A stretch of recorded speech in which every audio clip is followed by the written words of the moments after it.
Alors, Monsieur Kadami, merci encore une fois d'être venu nous voir. Il y a pas mal de questions qui se posent actuellement sur Djibouti, sur son avenir, sur son état, et j'aimerais avoir votre sentiment. Alors, ma première question va être un peu large. Où va Djibouti? À la fois sur le plan social, sur le plan économique, comment vous voyez l'évolution de Djibouti? D'abord, merci Jean-Michel de me recevoir.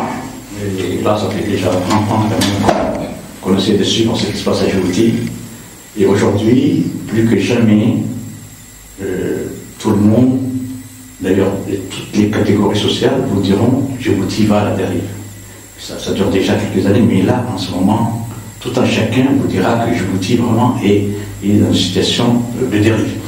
Et d'abord, je voudrais dire un mot quand même du plan social, sur le plan social, parce que les choses les plus fondamentales pour la population, c'est l'eau, les nourritures et la santé. Alors par rapport à l'eau d'abord, est-ce que vous savez que dans les forages qu'il y a dans certains districts, la clé de ces forages est entre les mains des militaires? Non, et je ne savais pas. C'est au gré de leur c'est-à-dire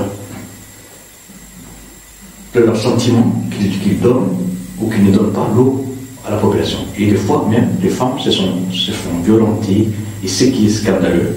Et ça, c'est la question principale, parce que l'eau est vraiment la source de vie pour tout le monde. Ça c'est la première chose. Deuxième chose, par rapport aux nourritures. Savez-vous encore que le pain, ou l'UNICEF, le pain qui, pendant ces dernières années de guerre en Éthiopie, avait fourni pas mal d'aide à la population tigraine, des tonnes et des tonnes de soutien sur le plan de nourriture, que les PAM ne peuvent pas aller dans certains districts de Tajura, d'Obok et de Terre. Ça, c'est quelque chose qui est... À quelle raison? Écoutez, ce qu'ils disent, le prétexte qu'ils invoquent, c'est une zone rebelle. C'est-à-dire là où le fruit existe, c'est des prétextes. Mais en réalité, c'est pour asphyxier toute une partie de la population qu'ils considèrent comme ennemie d'ailleurs. Et donc ça, tout le monde le sait, les Français le savent, les Américains le savent. Et troisième aspect, c'est la santé. Encore un exemple. Dans mon entretien récent avec des responsables américains, j'ai soulevé la question des dispensaires que les Américains voulaient créer dans la région de Bok et de Tajura. Oui. C'était à Makwale, c'était à Bultaïra. Donc ils voulaient créer des dispensaires pour soulager, pour soigner les enfants de ce petit territoire. Le général Zakaria a refusé l'autorisation en disant que c'était une zone rebelle. Et d'ailleurs, les Américains lui ont même dit: qu'est-ce que vous savez où se trouve le fruit, pourquoi vous n'y allez pas? Et donc, c'est quelque chose d'inadmissible. Et encore une autre chose que je voulais dire, c'est qu'il y a eu une épidémie de paludisme lorsque j'étais en prison, à Dora. Et le gouvernement de Djibouti a demandé à l'armée française de partir de Dora, ce qui a fait qu'il y avait eu 79 victimes. Donc, sur le plan santé, sur le plan de l'eau, sur le plan de la nourriture, il y a vraiment un véritable problème à Djibouti. Et d'ailleurs, il faut rajouter à cela, c'est les monopoles, comme les enfants de Ismaël Marguerite, sur le lait et sur les pâtes. C'est-à-dire que les gens ne peuvent pas emporter du lait du Yémen, pourtant le moins cher, et donc ils sont réduits à acheter un prix très important, les laits. Et donc ça, c'est quelque chose d'inadmissible sur le plan social. Ne serait-ce que sur ce plan-là, c'est quelque chose qu'il faut vraiment mettre. On va parler ensuite des solutions que vous proposez. Les droits humains sont mal partis aussi à Djibouti. On sait qu'il y a des opposants en prison, il y en a même qui ont été arrêtés en Éthiopie et transférés à Djibouti d'une façon plus ou moins légale, même je dirais plutôt illégale. Quel est votre avis sur la situation des droits de l'homme à Djibouti? Alors la chose la plus constante à Djibouti, c'est les violations des droits humains. D'ailleurs, notre première rencontre, je me rappelle, c'était à propos des arrestations arbitraires à l'époque de Aref, de Maître Aref et de toutes les personnes qui avaient soi-disant comploté contre le gouvernement. Oui. Et donc, depuis 1977, et d'ailleurs moi j'en connais un rayon parce que j'étais, avant d'être un militant politique, j'étais responsable du centre d'information sur Djibouti qui dénonçait les violations des droits humains. À l'époque, Amnesty, chaque année, Amnesty produisait, c'est-à-dire un document où il dénonçait les violations des droits humains. Et ça ne s'est pas arrêté, ça se perpétue. Et d'ailleurs, oui, vous avez été extradé d'Éthiopie d'ailleurs. On a été extradé de l'Éthiopie à l'époque avec des dirigeants de Freud, avec mon épouse aussi, Aïcha Davali. Et donc, ce qui nous a valu 3 années quand même de déjeuner dans le sinistre prison du Gabon. Et donc, ça a toujours été comme ça. Et d'ailleurs, récemment aussi, il y a eu des extraditions qui se sont passées de l'Éthiopie. Par exemple, le capitaine Fouad, qui est toujours en prison. Le lieutenant Fouad, oui. Il est toujours en prison, il a été torturé. Et Barkat Abdul-Wahab, qui a été aussi arrêté parce qu'il a fait un test, ou en tout cas un audio sur les réseaux sociaux. Et aujourd'hui, il est en liberté provisoire, mais il a quand même purgé plus de... il est en liberté provisoire. Il est en liberté provisoire. Et donc, et puis en plus, c'est l'histoire des arrestations des proches des combattants du Front. C'est-à-dire, oui, je suis au courant. Voilà, ils ont arrêté pas mal des frères, et même après le coup de Galactisan, en octobre 2022, ils ont arrêté des notables qui sont toujours en prison. Et aujourd'hui, il y a quelque chose de nouveau, d'ailleurs. On arrête des jeunes. À la police s'est ajouté, cette fois-ci, les gardes-côtes. Oui. Pour réprimer, il y a les gardes-côtes qui viennent arrêter des jeunes à Akiba, à Balbala. Et même quelque chose qui n'était pas à Djibouti, il y a ce qu'on appelle le bannissement. C'est vrai qu'on avait connu avec la famille d'Al-Mokhani à l'époque, mais ils ont banni 2 jeunes gens de 15 et 17 ans en disant que leurs parents s'étaient trouvés en Éthiopie et tout ça. Donc ils ont été bannis, ils ont été envoyés en Éthiopie et on ne sait même pas aujourd'hui leur sort. Donc ça c'est quelque chose de nouveau, c'est-à-dire on bannit les gens qu'on ne veut pas, c'est comme ce que fait un peu Israël avec les Palestiniens.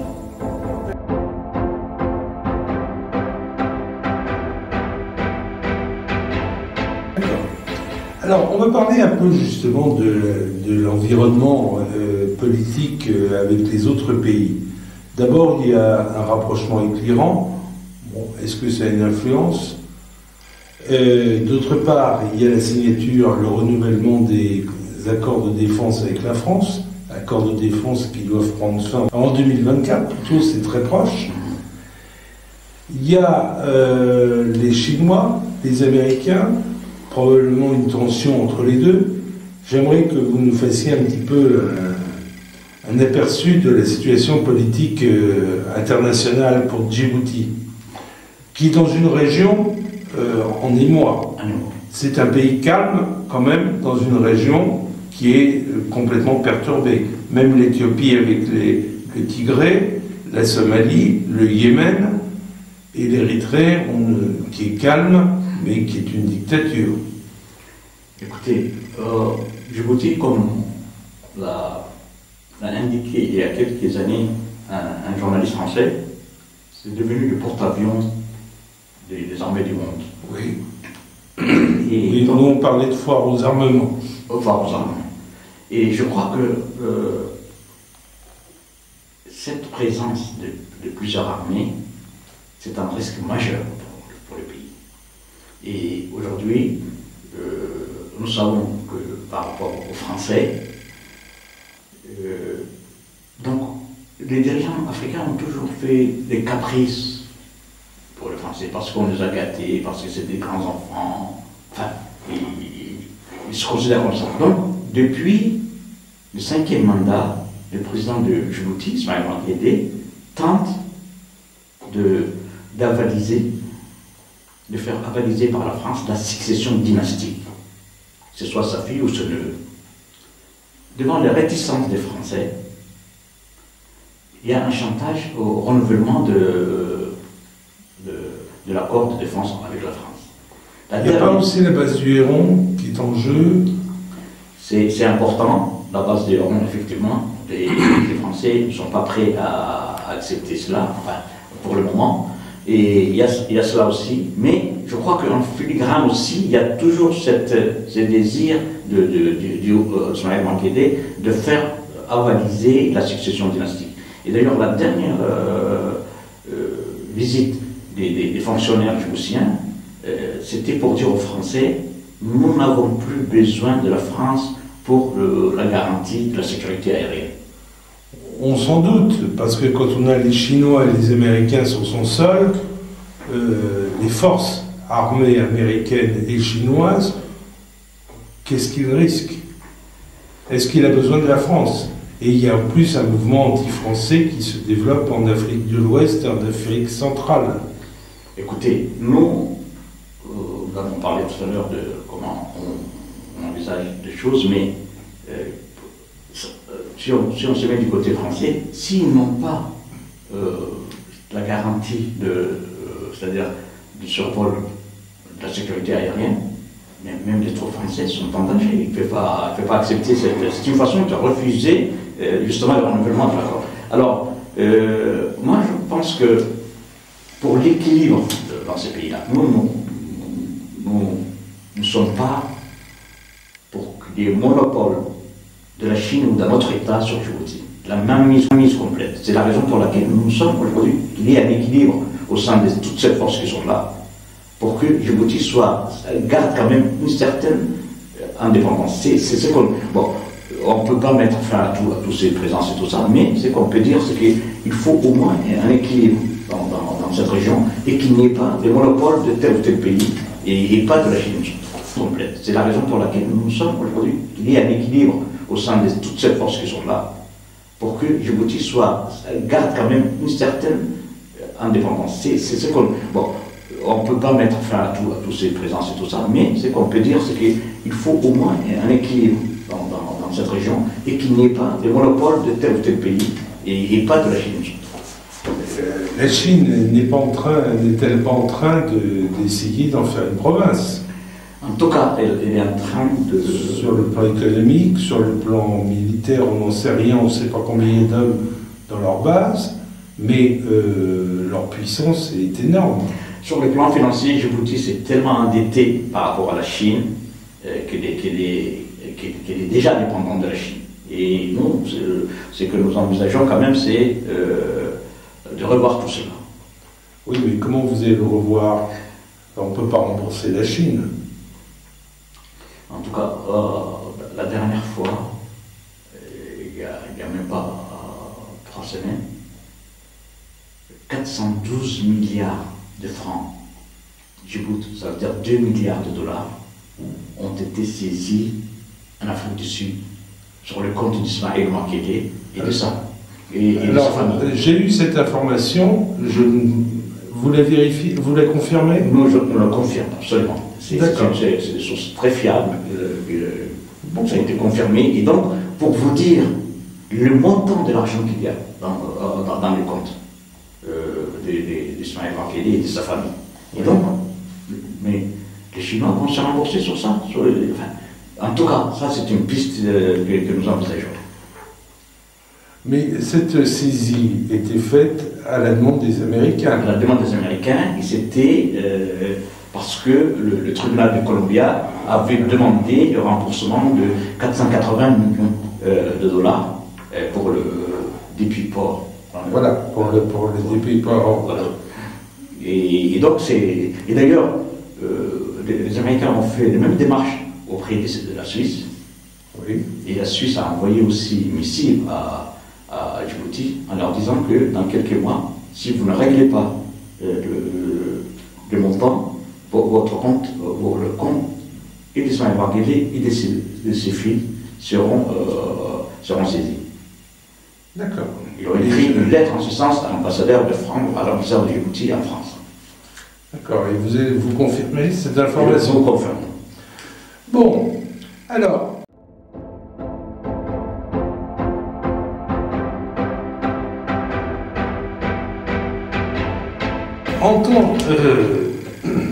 Moi, ce que je crains, c'est qu'il y ait un scénario à la gabanaise où il y a deux scénarios possibles. Enfin, il y en a plusieurs, mais ceux qu'on peut craindre, c'est soit le chaos, comme la Somalie, puisqu'il y a quand même les Afars, les Issa et tout ça qui peuvent se battre. On peut avoir une mainmise de l'armée ou un retour à la démocratie.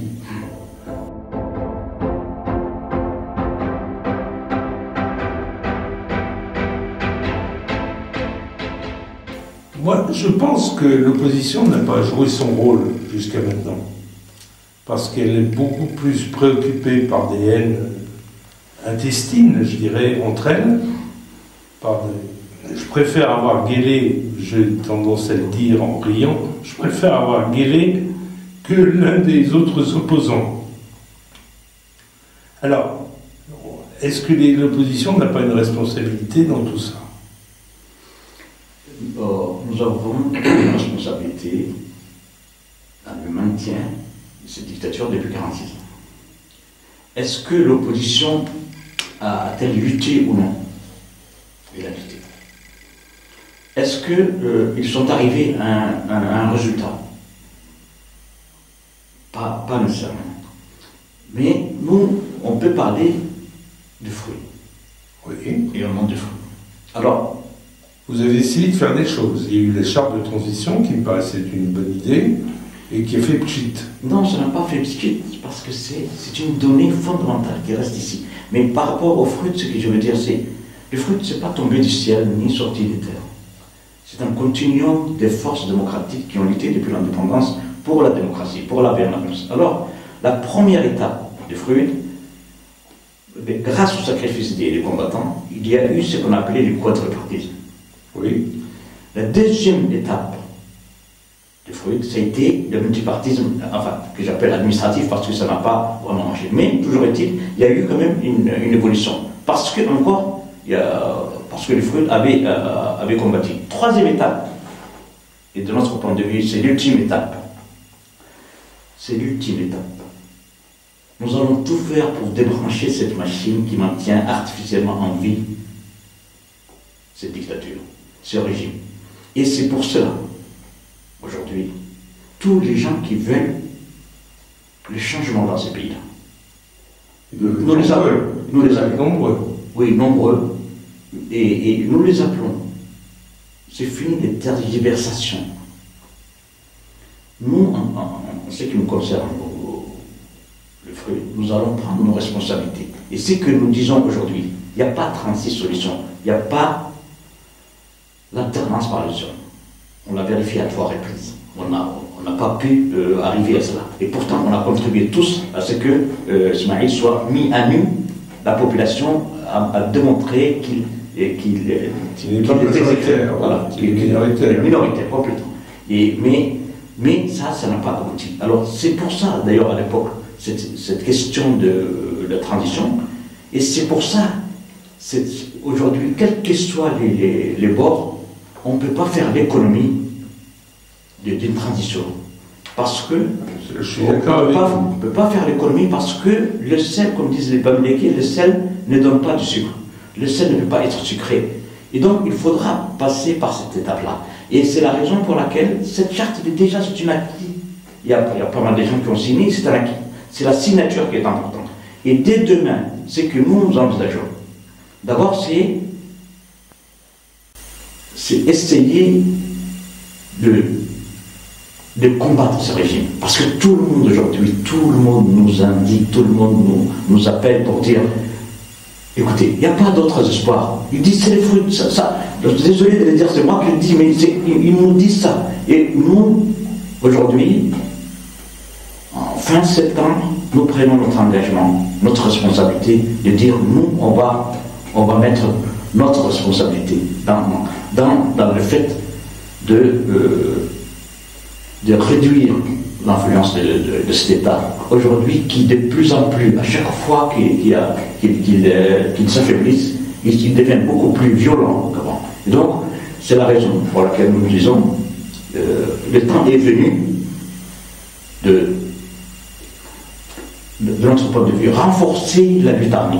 Il n'y a pas d'autre solution. Et la lutte armée aujourd'hui est incarnée par les fruits. S'il y a d'autres forces, on le verra. Et donc c'est la raison pour laquelle nous disons, aujourd'hui, le moment est venu. Nous prenons notre responsabilité, à d'autres aussi, et à la population aussi de prendre leur part pour assumer leur devoir.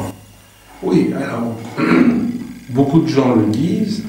Maintenant, est-ce que les démocraties, comme le soulignent certains auteurs de plus en plus, est-ce que la démocratie est faite pour l'Afrique et pour Djibouti, compte tenu de l'influence tribale qui est très forte, compte tenu des mouvements, etc.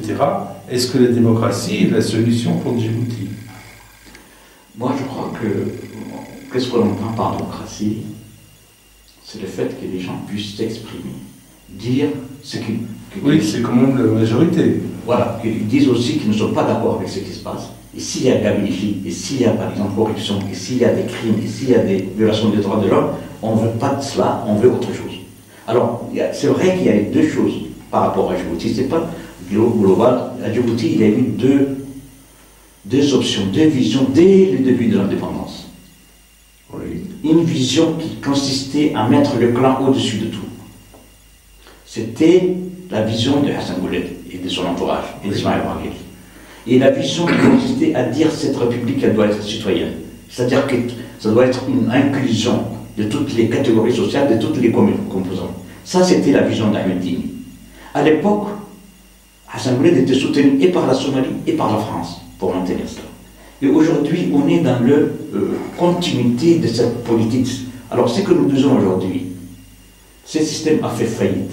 Et nous disons aussi, sans aucune nuance péjorative, à nos amis opposants qui pensent qu'ils peuvent perpétuer un système clanique, ça ne marchera pas. Aujourd'hui, l'option est de mettre en place un État national, inclusif, et sortons de cette fabrique de l'exclusion qui a existé depuis le début. Pourquoi? Oui, qui est encouragée. Qui est encouragée. Depuis le début, ça a été ça. Ça a été donc exclusion d'une partie, de tous les partis. Aujourd'hui, il se retrouve avec le seul lignage de son lignage, et même il a eu tout paix de vouloir transmettre à ses fils ou à son neveu. C'est quand même inadmissible. C'est cette logique qui nous amène aujourd'hui à ça. Et aujourd'hui, on veut, en même temps, en dégageant ces messieurs-là, dégager ce système canonique quand même qui a exacerbé les contradictions et tout ça. Et autre chose pour dire par rapport aux affaires de Somalie, c'est le seul endroit où cohabitent ces gens-là. Oui, a priori, ils cohabitaient pacifiquement. De toute façon, il n'y a pas de problème entre les populations. Il n'y a jamais eu de problème. C'est les pouvoirs qui massacrent, par exemple, une partie de la population. Mais il n'y a pas eu de population qui s'entretuent dans ce pays-là. Et c'est pourquoi il faut sauver Djibouti. Oui. Et pour sauver Djibouti, ce système a fait son... Aujourd'hui, c'est fini. Ce système ne marchera pas. Donc, il faut essayer autre chose. Et c'est ce que nous proposons. Le fait que le FRUD soit dénommé ou désigné comme organisation terroriste par le gouvernement, est-ce que ça vous gêne? Est-ce que ça vous freine? Alors, ça montre encore une fois que ces pouvoirs, son hantise, sa peur, c'est le FRUD. Et d'ailleurs, vous, peut-être vous voyez, ou peut-être d'autres le voient, les déferlements de haine, ou des injures, ou des colibris, ou des calomnies sur le FRUD et ses dirigeants, c'est pas un hasard. C'est parce que, est-ce que vous avez vu... Je me suis fait traiter de traître parce que je vous écoutais. Voilà. Donc, pour vous dire à quel point il y a une telle levée de bouclier contre le FRUD. Pourquoi? Est-ce qu'il y a contre un autre mouvement d'opposition à Djibouti? Est-ce qu'on parle dans ce mouvement? Non. Chaque jour, chaque soir, on parle. Ils parlent même qu'on prenne beaucoup d'argent. Alors que à Djibouti, la corruption est devenue quelque chose d'industriel. C'est-à-dire qu'ils prennent l'argent, mais vraiment à la peine. Et pendant ce temps-là, quelques voix, ils disent non, c'est les opposants qui ont pris de l'argent de là-bas et là-bas. Et pour vous dire, et en même temps, je pense que la France, parce que lors de la venue du ministère de la Défense de Djibouti et des Affaires étrangères, ils ont demandé à la France soit d'extrader le président de Fruit, soit de l'expulser. Ah oui, je ne savais pas. Selon nos informations, la France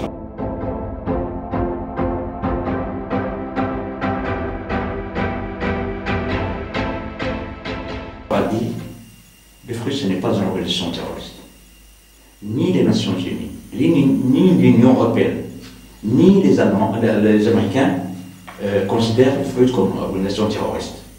Et ils leur ont même dit, vous ne savez pas ce que ça veut dire terroriste, quoi. Nous, on a eu 650 personnes qui ont été tuées dans cette coup et tout ça. Et donc, ils ont dit, la question de Fruit, c'est une question qui vient de la crise qui a éclaté en 1991, que vous n'avez pas pu résoudre. Et donc, ils ont dit, l'organisation n'est pas terroriste, mais par contre, cette loi leur permet quoi? Cette loi leur a permis d'arrêter des gens sur simple soupçon. Ce que vous disiez sur des familles, etc. Des familles et même des femmes qui ont été obligées de partir, par exemple en Éthiopie, et où aussi ils ne sont pas encore reçus comme des statuts, qui n'ont pas le statut de réfugiés. Beaucoup de réfugiés qui quittent aujourd'hui parce que cette loi leur permet d'arrêter, de torturer et de violer les personnes sans aucune retenue. Déjà, ils le faisaient, mais là, ils le font sous couvert d'une loi. D'accord.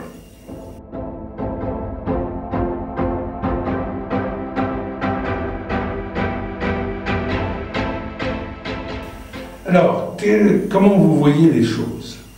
Quel est l'avenir pour Djibouti? Donc, j'ai souvent dit, et je le dis encore une fois, Djibouti est à la croisée des chemins. Et en même temps, à la croisée des régions. Vous voulez dire sur le plan géographique? Sur le plan géographique et oui. Sur le plan politique aussi. Oui. Sur le plan géographique, comme vous l'avez tout à l'heure dit, l'Éthiopie est en ébullition, la Somalie c'est en guerre, le Somaliland qui était un peu stable aujourd'hui est en guerre, le Khartoum, le Soudan c'est en guerre, et Djibouti. Et le Yémen aussi. Et le Yémen aussi. Donc, dans toute cette région, aujourd'hui, c'est la guerre. Et donc, n'oublions pas que Djibouti fait partie de cette ère de civilisation, en tout cas de cette ère géographique. C'est-à-dire, le Kalachnikov a aussi son importance à Djibouti, je veux dire. C'est pas seulement les conférences nationales. Mais nous avons en plus c'est-à-dire une influence quand même francophone. C'est-à-dire, c'est cette histoire de convention nationale, de conférence nationale souveraine et tout ça, ça nous parle. Et c'est la raison pour laquelle ce que nous cherchons, c'est la combinaison de cela. Pour créer un rapport de force, il faut quand même.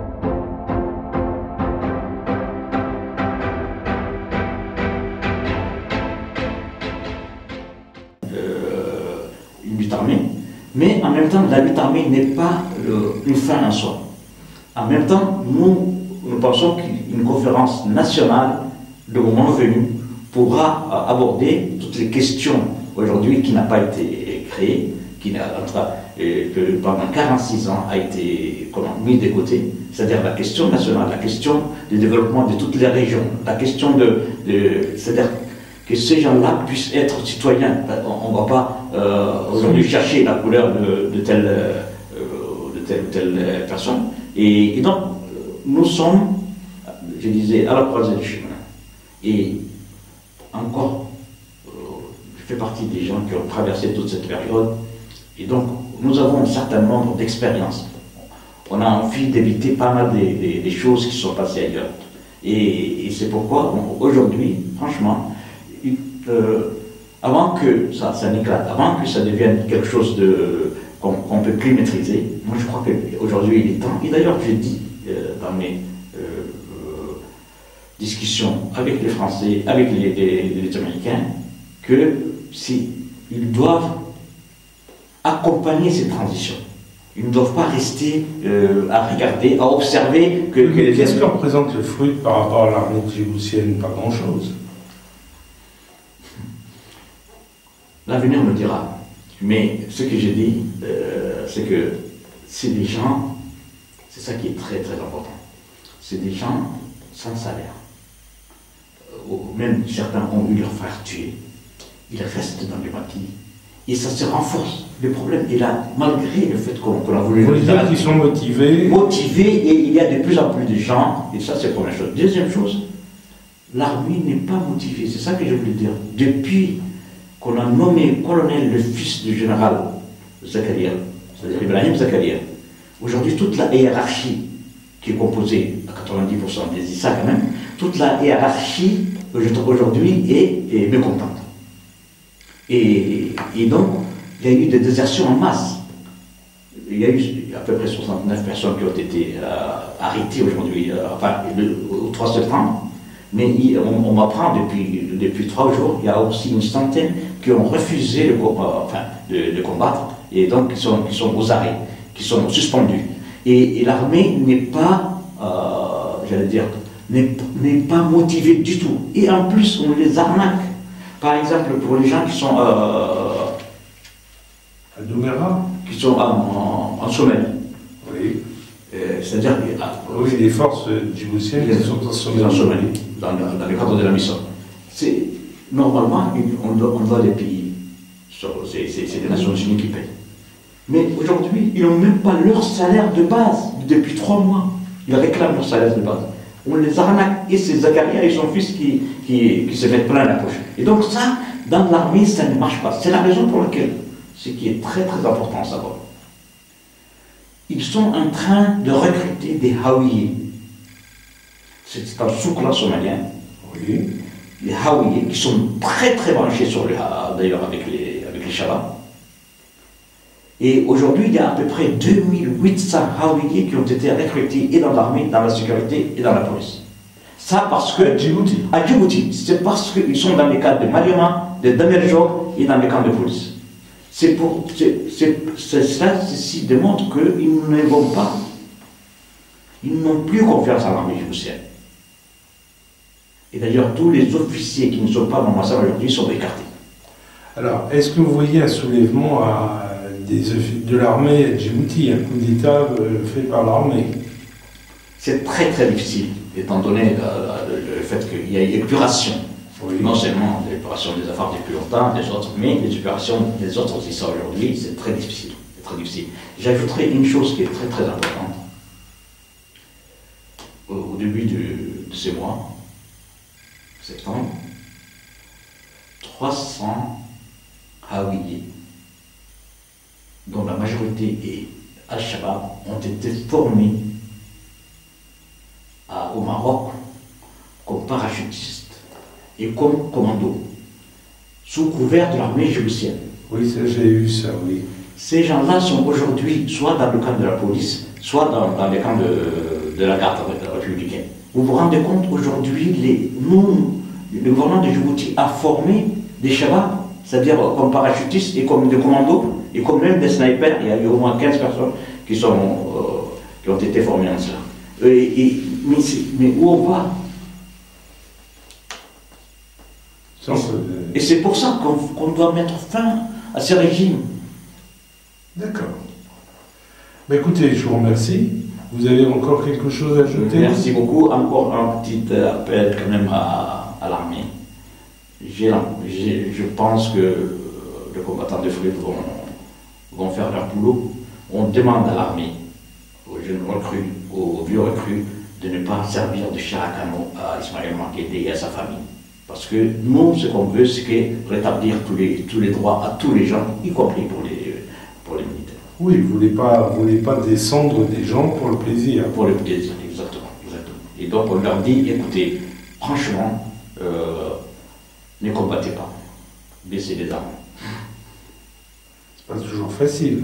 C'est pas facile du tout, mais il y a beaucoup de volonté chez les militaires, ça on le ressent, et d'ailleurs on reçoit pas mal de messages par rapport à cela. Très bien. Autre chose? Non, merci. Bon, ben merci. On remercie.